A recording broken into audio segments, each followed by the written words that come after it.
স্বাগতম এয়া হৈছে আফটাৰনুন এক্সপ্ৰেছ ষ্টুডিঅ'ত মই প্ৰাঞ্জল সমষ্টি পুনৰ নিৰ্ধাৰণক লৈ গৰম ৰাজ্যৰ ৰাজনীতি সমষ্টি পুনৰ নিৰ্ধাৰণক লৈ আছুৱে সংবাদমেল সম্বোধন কৰিছে আমি পোনপটীয়া সম্প্ৰচাৰত আপোনালোকক এই সংবাদমেলৰ মাজলৈ লৈ যাম ইতিমধ্যে বিভিন্ন প্ৰান্তৰ পৰা সমষ্টি পুনৰ নিৰ্ধাৰণক লৈ প্ৰতিবাদী কাৰ্যসূচীৰ খবৰ আহি আছে বহুতে ইয়াক সমৰ্থন কৰা নাই আৰু ইয়াৰ বিৰুদ্ধে মাত মাতি আহিছে আৰু মাত মাতি ইয়াৰ বিৰুদ্ধাচৰণ কৰি প্ৰতিবাদী কাৰ্যসূচী ৰূপায়ণ কৰিছে এবাৰ আছু এই সন্দৰ্ভত সৰব হৈ পৰিছে আছুৱে সংবাদমেল সম্বোধন কৰিছে পোনপটীয়া সম্প্ৰচাৰ আগবঢ়াব বিচাৰিছে আৰু 1986 চনতে সদৌ অসম ছাত্ৰ সন্থাই সেই সময়ৰ কেন্দ্ৰীয় চৰকাৰক সাংবিধানিক ৰক্ষা কবচ সম্পৰ্কে কেতবোৰ পৰামৰ্শাৱলী আমি দাখিল কৰিছিলোঁ আৰু আমি 1986 চনত প্ৰদান কৰা সেই পৰামৰ্শাৱলীৰে অন্যতম আছিলে যে অসমত সমষ্টিৰ পুনৰ নিৰ্ধাৰণ হ'ব লাগে অৰ্থাৎ সদৌ অসম ছাত্ৰ সন্থাই 1986 চনতে সমষ্টিৰ পুনৰ নিৰ্ধাৰণৰ দাবী জনাইছিল এতিয়া সমষ্টিৰ পুনৰ নিৰ্ধাৰণ কৰিবলৈ 2001 চনটো তেওঁলোকে বাছি লৈছে সদৌ অসম ছাত্ৰ সন্থাই সেই কথাটোক আদৰণি জনাইছোঁ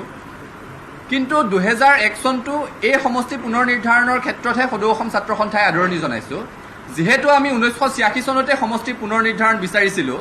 যদি সেইখিনি সময়ত সমষ্টিৰ পুনৰ নিৰ্ধাৰণ হ'লহেঁতেন 1991 চনৰ ওপৰত ভিত্তি কৰি সমষ্টিৰ পুনৰ নিৰ্ধাৰণ হ'লহেঁতেন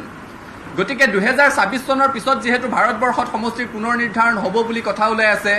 আৰু সেই সমষ্টি পুনৰ নিৰ্ধাৰণত সমষ্টিৰ সংখ্যা বৃদ্ধি পাব বুলিও কথা ওলাই আছে গতিকে এইবাৰ সমষ্টি পুনৰ নিৰ্ধাৰণৰ ক্ষেত্ৰত সদৌ অসম ছাত্ৰ সন্থাই অত্যন্ত স্পষ্ট আৰু দৃঢ়ভাৱে 2001 চনটোক আদৰণি জনাইছোঁ কিন্তু 2026 চনৰ পিছত যেতিয়াই অসমত সমষ্টিৰ পুনৰ নিৰ্ধাৰণ হয় অসমৰ খিলঞ্জীয়া মানুহৰ ৰাজনৈতিক নিৰ্ণায়ক অধিকাৰ সাব্যস্ত কৰাৰ স্বাৰ্থত আৰু অসম চুক্তিৰ 6 নং দফাই প্ৰদান কৰা সাংবিধানিক ৰক্ষা কবচৰ যিটো স্পিৰিট সেইটো অটুট ৰখাৰ স্বাৰ্থত 2026 চনৰ পিছত হ'বলগীয়া সমষ্টি পুনৰ নিৰ্ধাৰণসমূহ অসমৰ কাৰণে 1991 চনৰ লোকপ্ৰিয়হে ভিত্তিবৰ্ষ হ'ব লাগে বুলি ছাত্ৰ সন্থাই পৰামৰ্শ আগবঢ়াইছোঁ আৰু কোনো কাৰণতে যাতে সেই সমষ্টি পুনৰ নিৰ্ধাৰণত খিলঞ্জীয়া মানুহৰ নিৰ্ণায়ক অধিকাৰ হ্ৰাস নাপায় তাৰ প্ৰতি চকু ৰাখিবৰ কাৰণেও আমি নিৰ্বাচন আয়োগক আমাৰ পৰামৰ্শ দাখিল কৰিছোঁ আৰু এটা কথা স্পষ্ট যে সমষ্টি পুনৰ নিৰ্ধাৰণ অসমৰ খিলঞ্জীয়া মানুহৰ কাৰণে এক অন্যতম ৰক্ষা কবচ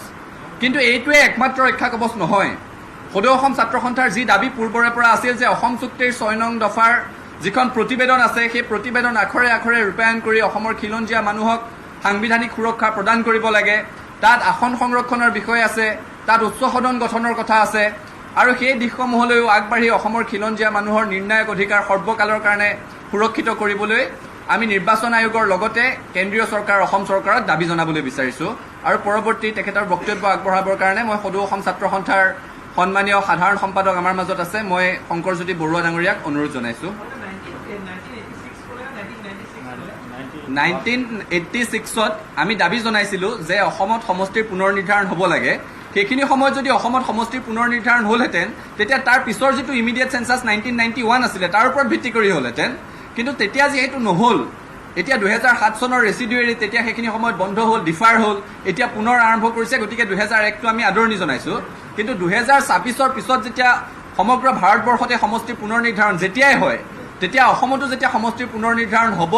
আমি 1991 চনটোক ভিত্তিবৰ্ষ হিচাপে ল'বৰ কাৰণে দাবী জনাইছোঁ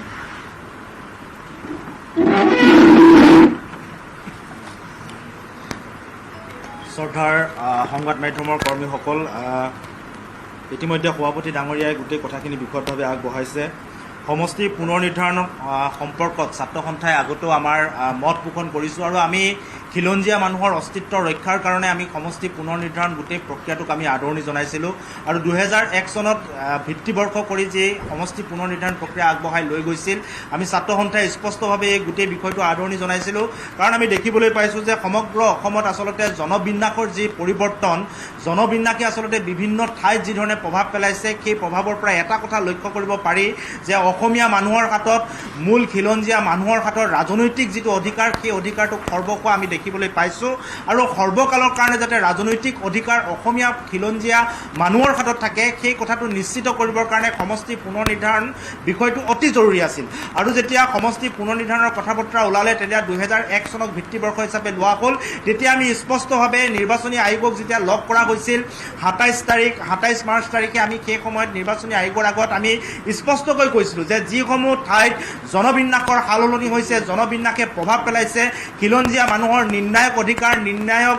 যি ভূমিকা খৰ্ব কৰিছে সেই ঠাইসমূহত সমষ্টি পুনৰ নিৰ্ধাৰণৰ জৰিয়তে নিৰ্ণায়ক ভোটাধিকাৰ মুখ্যমন্ত্ৰী ভঙা পতা চৰকাৰ ভঙা পতা এই আটাইবিলাক খিলঞ্জীয়া মানুহৰ হাতত যাতে থাকে তাৰ ব্যৱস্থা কৰিব লাগে আৰু সেই ধৰণে সমষ্টিৰ পুনৰ নিৰ্ধাৰণ প্ৰক্ৰিয়াটো আগবাঢ়িব লাগে আৰু যিসমূহ ঠাইত উজনি অসমৰ বিশেষকৈ ডিব্ৰুগড় তিনিচুকীয়া লখিমপুৰ ধেমাজি এনেকুৱাকৈ ধৰি যিসমূহ জিলা আছে যিসমূহ জিলাত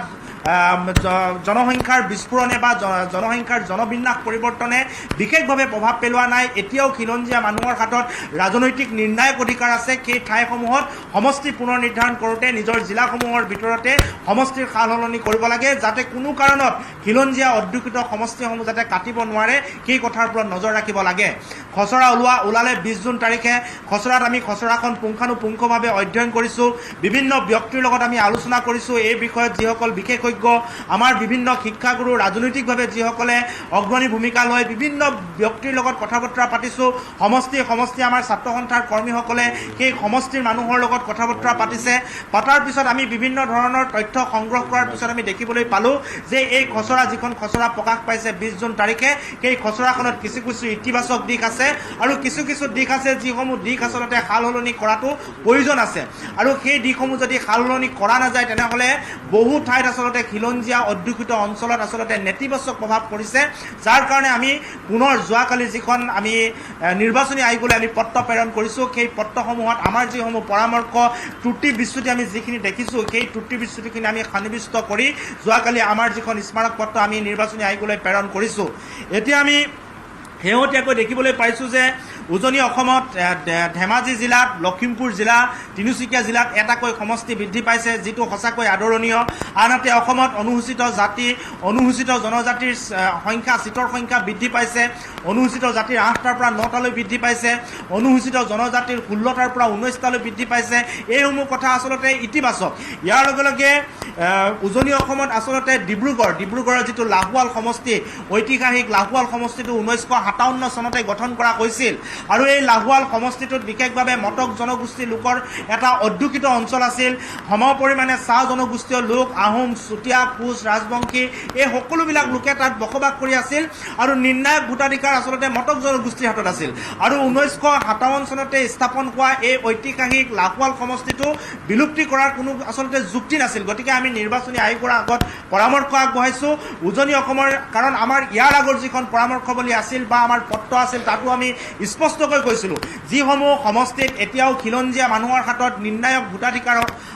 ভোটাধিকাৰ আছে নিৰ্ণায়ক আচলতে ৰাজনৈতিক অধিকাৰ আছে সেইসমূহ সমষ্টি বিলুপ্তিকৰণ কৰা সেইসমূহ সমষ্টি কৰ্তন কৰা সাল সলনি কৰাৰ কোনো প্ৰয়োজন নাই কিন্তু আমি দেখিবলৈ পালোঁ খিলঞ্জীয়া অধ্যুষিত মটক জনগোষ্ঠীৰ অধ্যুষিত এই লাহোৱাল সমষ্টিটো বিলুপ্তি কৰা হ'ল যিটোৰ ক্ষেত্ৰত পুনৰ বিবেচনা কৰি সেই সমষ্টিটো ঘূৰাই দিবৰ কাৰণে আমি নিৰ্বাচনী আয়োগক পৰামৰ্শ আগবঢ়াইছোঁ ইয়াৰ লগে লগে ডিব্ৰুগড় জিলাৰ আন এটা সমষ্টি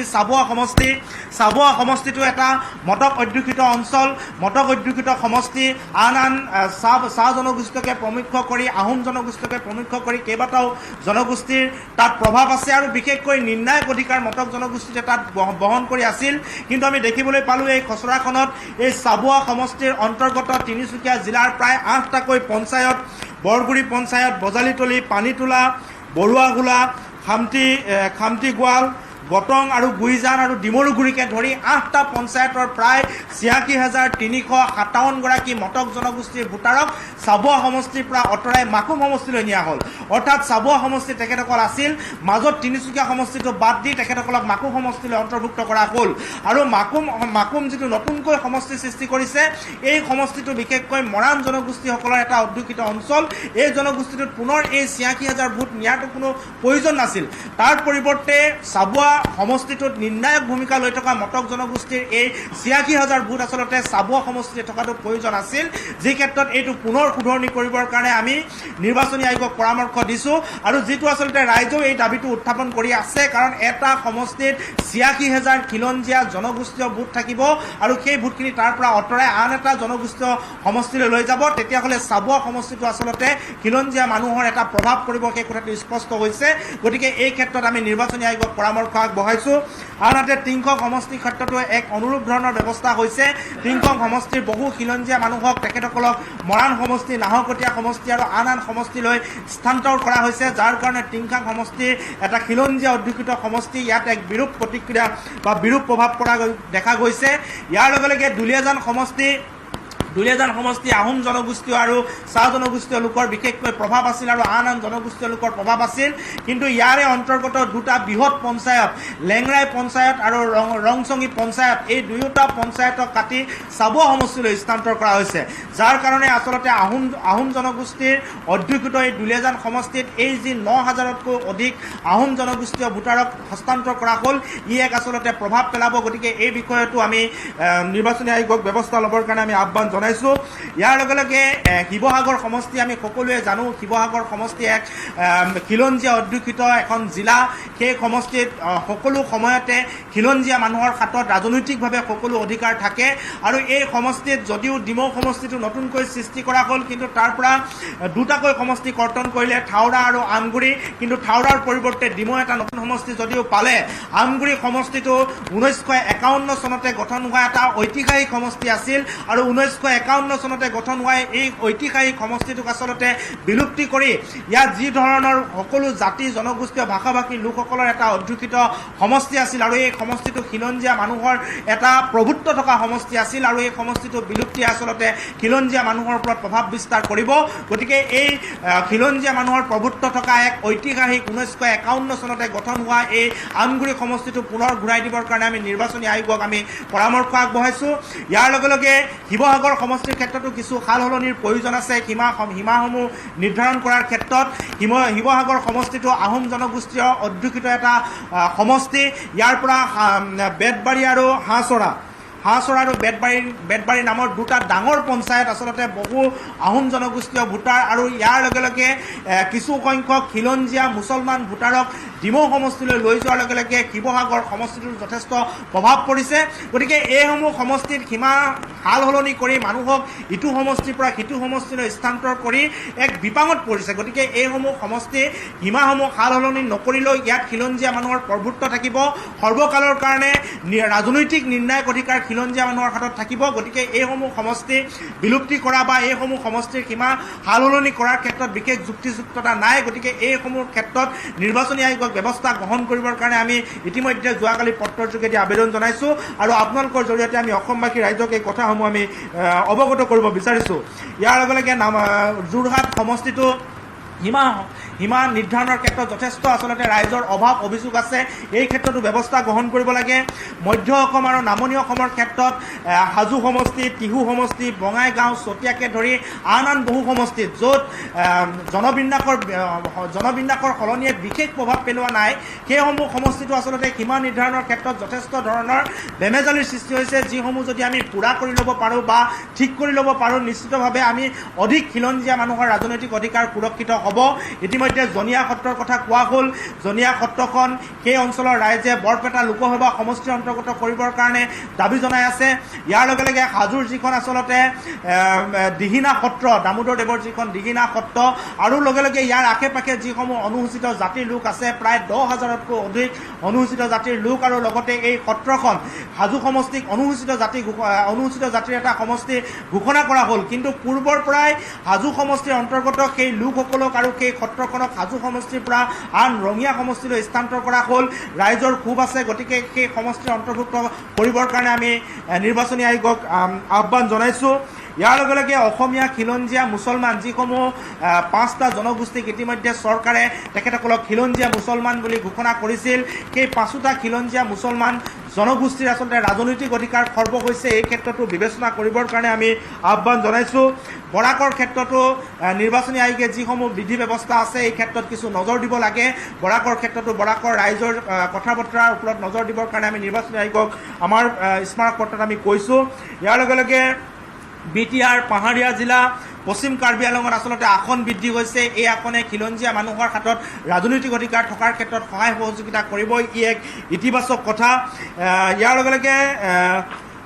ঐতিহাসিক কাৰণত আচলতে অসমৰ বহু এনেকুৱা সমষ্টি আছে যিবিলাক সমষ্টিৰ এতিয়া নাম সলনি কৰিবৰ কাৰণে চৰকাৰ তৎপৰ হৈছে আৰু সেই সমষ্টিবিলাকৰ যিবিলাক নাম আছে সেই নামবিলাক আৰু সমষ্টিৰ নামটোৰ সৈতে এক ইতিহাস আছে আৰু এক ঐতিহাসিক সমষ্টি গতিকে এই সমষ্টিবিলাকৰ নাম সলনি কৰাৰ ক্ষেত্ৰত যাতে ঐতিহ্য কোনো কাৰণতে ম্লান নপৰে ঐতিহ্যত যাতে আঘাত নাহানে তাৰ কাৰণে ব্যৱস্থা গ্ৰহণ কৰিব লাগে আৰু ৰাইজে য'ত প্ৰতিবাদ কৰিছে সমষ্টিসমূহৰ নাম সলনি কৰাৰ ক্ষেত্ৰত য'ত আপত্তি কৰিছে সেইসমূহ সমষ্টিৰ নাম সলনি কৰাৰ ক্ষেত্ৰত নিৰ্বাচনী আয়োগে বিহিত ব্যৱস্থা ল'বৰ কাৰণেও আমি আমাৰ যিখন স্মাৰক পত্ৰ সেই পত্ৰত আমি উল্লেখ কৰিছোঁ আৰু পুনৰবাৰ অহা 21 তাৰিখে যেতিয়া নিৰ্বাচনী আয়োগ অসমলৈ আহিব আমি ছাত্ৰ সন্থাই নিশ্চিতভাৱে নিৰ্বাচনী আয়োগক লগ কৰিম আৰু বিশদভাৱে আমি গোটেই কথা বতৰাখিনি আমি তেখেতসকলৰ আগত উত্থাপন কৰিম ছাত্ৰ সন্থাৰ আমাৰ এটা স্পষ্ট কথা 2001 চনৰ লোকপিয়লৰ ভিত্তিত সমষ্টি পুনৰ নিৰ্ধাৰণৰ গোটেই প্ৰক্ৰিয়াটো হৈছে এই বিষয়টো আমি আদৰণি জনাইছোঁ আৰু এই কাৰণে আদৰণি জনাইছোঁ সমগ্ৰ অসমত ৰাজনৈতিক যি পথ সেই পথ পৰিৱৰ্তন হৈছে আৰু ইয়াৰ মূল কাৰণ হৈছে অসমত হোৱা জনবিন্যাসৰ যি সাংঘাতিক পৰিৱৰ্তন সেই জনবিন্যাসৰ সাংঘাতিক পৰিৱৰ্তনে খিলঞ্জীয়া মানুহৰ অধিকাৰ ৰাজনৈতিক অধিকাৰ নিৰ্ণায়ক ভূমিকা লোৱাৰ ক্ষেত্ৰত বিভিন্ন ধৰণে বাধাৰ সৃষ্টি কৰিছে গতিকে সৰ্বকালৰ কাৰণে খিলঞ্জীয়া মানুহৰ হাতত যাতে ৰাজনৈতিক অধিকাৰ অটুট থাকে তাৰ কাৰণে সমষ্টি পুনৰ নিৰ্ধাৰণ কৰাটো প্ৰয়োজনীয় আৰু এই ক্ষেত্ৰত সৰ্বকালৰ কাৰণে খিলঞ্জীয়া মানুহৰ হাতত ৰাজনৈতিক অধিকাৰ সৰ্বকালৰ কাৰণে থকাকৈ সমষ্টি পুনৰ নিৰ্ধাৰণ হ'ব লাগে এই বিষয়টোত আমি ছাত্ৰ সন্থাই স্পষ্টভাৱে আমাৰ মত পোষণ কৰিছোঁ ধন্যবাদ একেবাৰে কৈ লওঁ অসম ছাত্ৰ সন্থাৰ মুখ্য উপদেষ্টা ডক্টৰ সমুজ্জ্বল ভট্টাচাৰ্য উপস্থিত আছে উপদেষ্টা প্ৰকাশ চন্দ্ৰ দাস উপস্থিত আছে আৰু শিক্ষা সম্পাদক ভৱজিৎ বেজবৰুৱা ডাঙৰীয়া উপস্থিত আছে আমি এতিয়া সদৌ অসম ছাত্ৰ সন্থাৰ ফালৰ পৰা বক্তব্যৰ মুকলি মাৰিবৰ কাৰণে সদৌ অসম ছাত্ৰ সন্থাৰ সন্মানীয় মুখ্য উপদেষ্টা ডক্টৰ সমুজ্জ্বল ভট্টাচাৰ্য ডাঙৰীয়াক অনুৰোধ জনাইছোঁ সন্মানীয় সাংবাদিকসকল ইতিমধ্যে সন্মানীয় সভাপতি সাধাৰণ সম্পাদকে ক'লে কথাখিনি প্ৰথম কথাটো হ'ল এটা হ'ল যে সমষ্টি পুনৰ নিৰ্ধাৰণ আৰু এটা হ'ল যে সমষ্টি পুনৰ নিৰ্ধাৰণ আগুৱাই নিবলৈ খচৰা বিষয় দুটা এতিয়া প্ৰথম কথা যদি জানিবলগীয়া হয় যে সমষ্টি পুনৰ নিৰ্ধাৰণ সদৌ অসম ছাত্ৰ সন্থাই কেতিয়াৰ পৰা বিচাৰিছোঁ আমি আজি 2023 বিচাৰিছোঁ 26 states, 1,200 plus reporters, 6 অঞ্চলসমূহতো এই চাৰ্ভে অনুভৱ হৈছে কাৰণ গাঁও অঞ্চলসমূহতো আমি যেনে ধৰক এতিয়া আমাৰ ডিগবৈ ফালে ধৰক মাৰ্ঘেৰিটা ফালে ধৰক বা শদিয়া ফালে ধৰক বা আমাৰ তিনিচুকীয়াৰ ওচৰে পাজৰে যিসমূহ অঞ্চল আছে এই সকলোবোৰ অঞ্চলৰে কোনোবা এখন গাঁৱৰ পৰা দুজন কোনোবা এজন তিনিজন এনেকৈ HIV পজিটিভ ডিটেক্ট হৈছে HIV পজিটিভ আক্ৰান্ত এখন বিদ্যালয় দেশতকৈ মোমাই ডাঙৰ নহয় বিদ্যালয়ৰ দেৱালত লিখা আছিল দেশতকৈ মোমাই ডাঙৰ নহয় এইজন প্ৰধান শিক্ষক চব প্ৰধান শিক্ষকে বুজিলে চুলাইতকৈ ডাঙৰ নহয় বিদ্যালয় আপুনি যদি মদ খোৱা নাই আপুনি যদি মদে খোৱা নাই আপুনি খাৰা হওক ইয়াত বহি আছিলে ন মদ খাই ইয়াত বহি আছিলে লোকপিয়লৰ ভিত্তিত অসমত সমষ্টি পুনৰ নিৰ্ধাৰণৰ বাবে লোৱা সিদ্ধান্ত সদৌ অসম ছাত্ৰ সন্থাই আদৰণি জনাইছোঁ ৱাই 2001 স্পষ্টকৈ আমি আদৰণি জনাইছোঁ কৈ দিছোঁ আৰু তাৰ লগে লগে ইয়াত আইনগত কথা বহুত আছে ইয়াত আৰক্ষীয়ে একমতে কেনেকৈনো সমষ্টি পুনৰ নিৰ্ধাৰণ হয় কোনোবাই কয় যে ভাৰতৰ নিৰ্বাচনী আয়োগেনো কিয় কৰিবলৈ পালে আপোনালোকে সকলোৱে পঢ়া শুনা কৰিছে ভাৰতৰ মানে দিল্লী মিছন কমিশ্যনেহে কৰিব লাগে ভাৰতৰ নিৰ্বাচনী আয়োগেনো কিয় কৰিলে এইবোৰ আইনৰ কথা এইবোৰ আমি ব্যাখ্যা দিবলৈ একো নাই আৰপি এক্টত কৈ দিয়া আছে যে ভাৰতৰ এই অসম যি 4খন ৰাজ্য ৰৈ গৈছিল এই 4খন ৰাজ্যত ইলেকশ্যন কমিশ্যনেহে কৰিব একদম স্পষ্টকৈ কৈ আছে আৰপি এক্টত আপোনাৰ RP actor 8A section 8A খুব ক্লিয়াৰলি কোৱা আছিল ইলেকশ্যন কমিশ্যনে কৰিব এতিয়া প্ৰশ্নটো আহিল যে এই ধৰণৰ বিষয়টো গৈ থাকোঁতে এতিয়া ভাৰতৰ নিৰ্বাচনী আয়োগে 20 জুন তাৰিখে খচৰা প্ৰকাশ কৰিব এতিয়া খচৰা প্ৰকাশ কৰোঁতে সদৌ অসম ছাত্ৰ সন্থাৰ দৃষ্টিভংগী কি সেই সময়ত বহুতে প্ৰশ্ন কৰিছিল আমি কৈছোঁ এই ক্ষেত্ৰত আমি পুংখানুপুংখ আমি অধ্যয়ন কৰি আছোঁ কাৰণ চাব লাগিব খচৰাখনটো চাইতো কৈ দিব নোৱাৰে আৰু আমি কৈছিলোঁ যে আমি যিহেতু সময় আছে 11 তাৰিখে আমাক লিখিত আমাৰ লিখিত আমি প্ৰতিবেদন দিম নিৰ্বাচনী আয়োগক আকৌ নিৰ্বাচনী আয়োগ আহিলে আমি সাক্ষাৎ কৰিম গতিকে যোৱাকালি 11 তাৰিখ গ'ল আমি এইকেইদিন আমি সকলো কথা চাই মেলি যোৱাকালি আমি ভাৰতৰ নিৰ্বাচনী আয়োগটোৱে আমি আমাৰ লিখিত প্ৰতিবেদন আমি দিলোঁ আকৌ যেতিয়া আমাৰ ভাৰতৰ নিৰ্বাচনী আয়োগটো ইয়ালৈ আহিব তেতিয়া আমি সাক্ষাৎ কৰিম। তেতিয়া সাক্ষাৎ কৰি আমাৰ ক'বলগীয়া কথাখিনি আকৌ ক'ম। এতিয়ালৈকে যিখিনি ক'লোঁ আৰু যিখিনি যোগ হ'ব গোটেইখিনি ক'ম। এইটো কথা একদম স্পষ্ট কথা। এতিয়া আমি কৈছোঁ কি এইখিনি কথা খুব খোলা হৈ থকাটো ভাল। আমি ইয়াৰ আগৰবাৰ যেতিয়া ভাৰতৰ মুখ্য নিৰ্বাচনী আয়ুক্তক আমি লগ পাইছিলোঁ, আমি কৈছিলোঁ যে অসমত সমষ্টি পুনৰ নিৰ্ধাৰণ কেনেকৈ হ'ব লাগে। কেনেকৈ হ'ব লাগে? এক, অসমত খিলঞ্জীয়া মানুহৰ প্ৰভুত্ব থকাকৈ আৰু খিলঞ্জীয়া মানুহৰ হাতত সৰ্বকালৰ কাৰণে নিৰ্ণায়ক অধিকাৰ থকাকৈ অসমত সমষ্টি পুনৰ নিৰ্ধাৰণ হ'ব লাগে। দুই, অসমৰ জনবিন্যাসৰ পৰিৱৰ্তনৰ বিষয়টো চকু ৰাখিব লাগে। তিনি, গোলাঘাট, যোৰহাট, শিৱসাগৰ, ডিব্ৰুগড়, তিনিচুকীয়া, চৰাইদেউ, লখিমপুৰ, ধেমাজিকে ধৰি যিবোৰ জিলাত জনবিন্যাসৰ পৰিৱৰ্তনৰ প্ৰভাৱ পৰা নাই, সেইবোৰ জিলাৰ ভিতৰতে সমষ্টি পুনৰ নিৰ্ধাৰণ কৰক, যাতে এই জিলাত সমষ্টি নকমে। এই তিনিটা প্ৰস্তাৱ ইয়াৰ আগৰবাৰ আহোঁতে আমি ভাৰতৰ নিৰ্বাচনী আয়োগক আমি স্পষ্টভাৱে দিছিলোঁ। কাৰণ আমাৰ খিলঞ্জীয়া মানুহৰ প্ৰভুত্ব আৰু সৰ্বকালৰ কাৰণে আমাক খিলঞ্জীয়া মানুহৰ নিৰ্ণায়ক অধিকাৰ লাগে। News